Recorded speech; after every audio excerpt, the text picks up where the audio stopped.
Okay, so before we move on from matrix multiplication, I want to do a quick video with an example where I'm working out the calculations in case anyone has questions.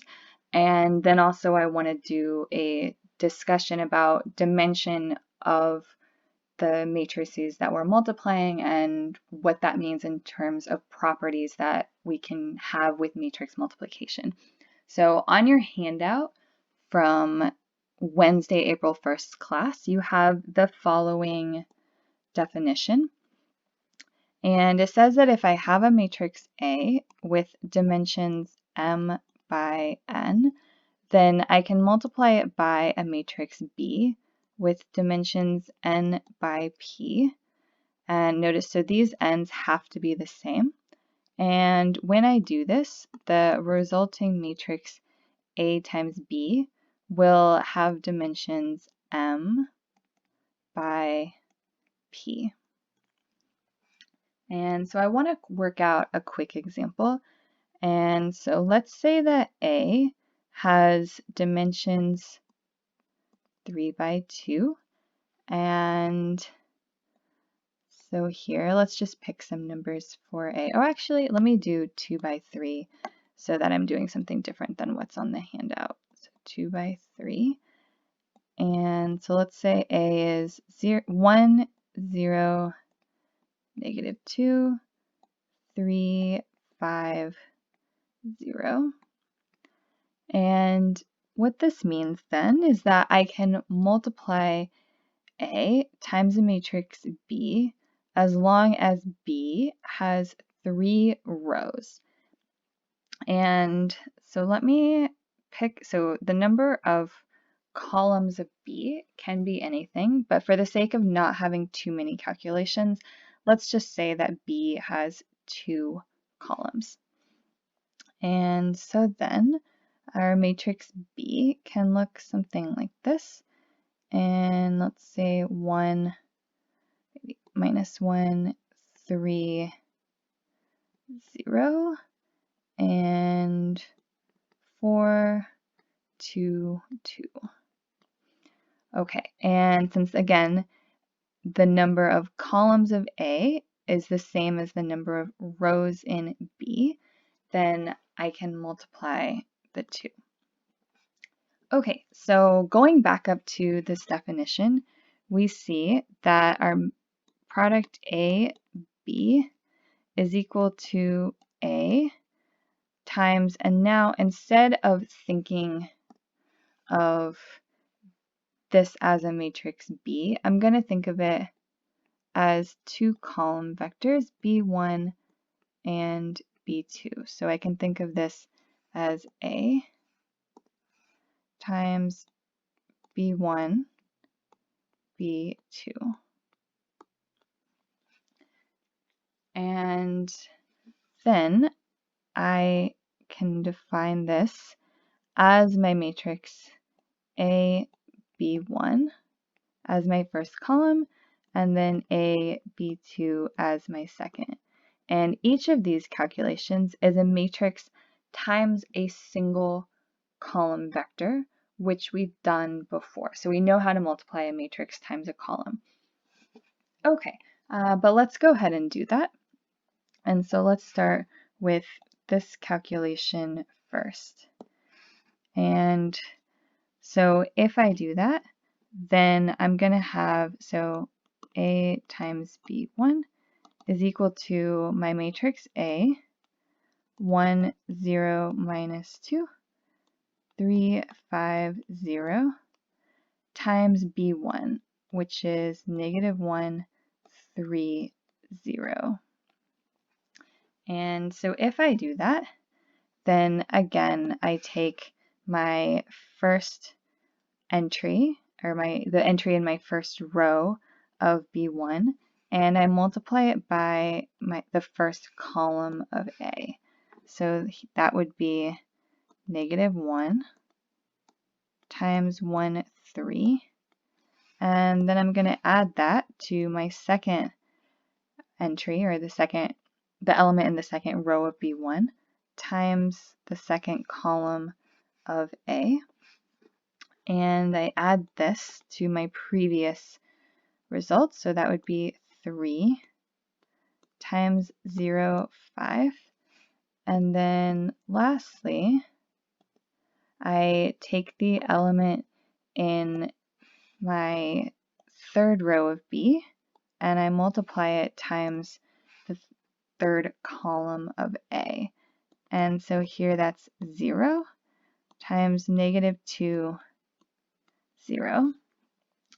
And again, I should be getting just one column. And if I add these up, I get a -1 minus 3 plus 0, 15 plus a 0 vector. And when I do all that, this is equal to -1 and +12. And again, that goes in my first column of AB.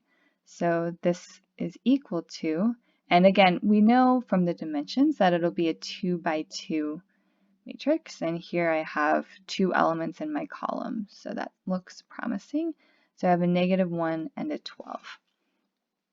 And I can follow similar steps for A times B2, and I see that that's going to be equal to 1, 0, minus 2, 3, 5, 0, times the second column of B, which is 4, 2, 2.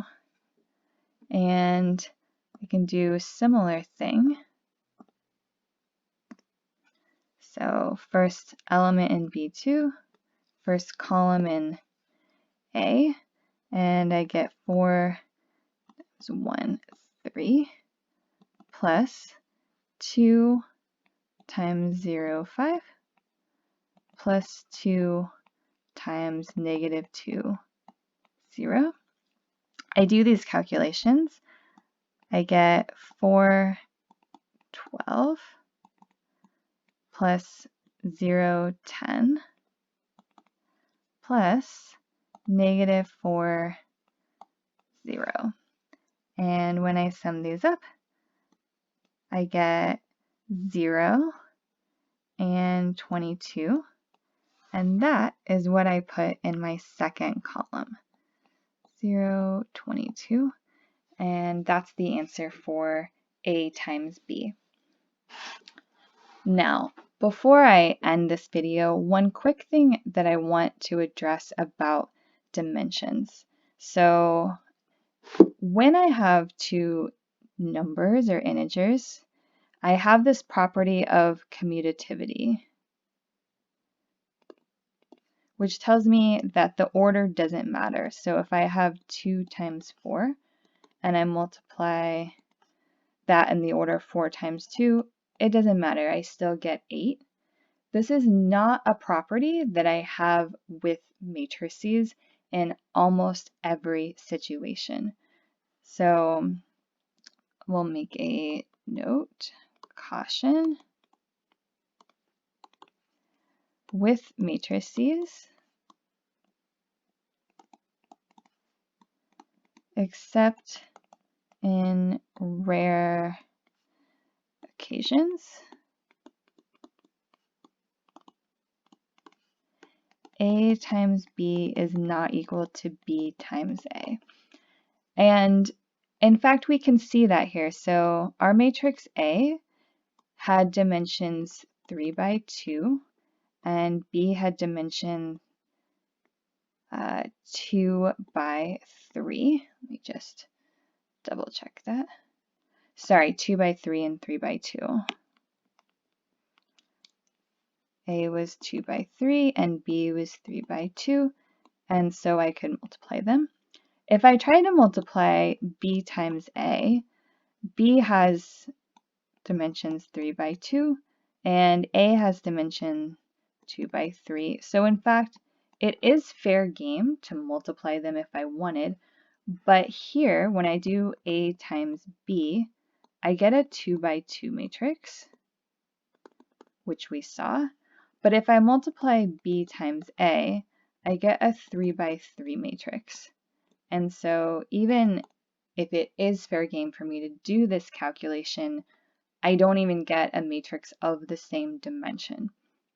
And so one question you might be asking is, well, what if A and B are both square matrices, meaning they have dimension n by n? If A and B are square matrices, meaning dimension n by n.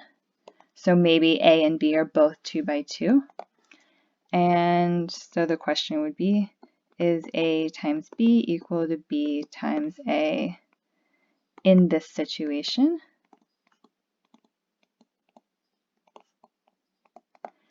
And the answer is no. And I'll say most of the time. And so one thing that might be nice to do is to try and think about what is that time when A times B is equal to B times A. But if you just try this with picking random numbers on your own, you'll see that in fact you get different answers almost every single time unless you happen to pick some special matrices.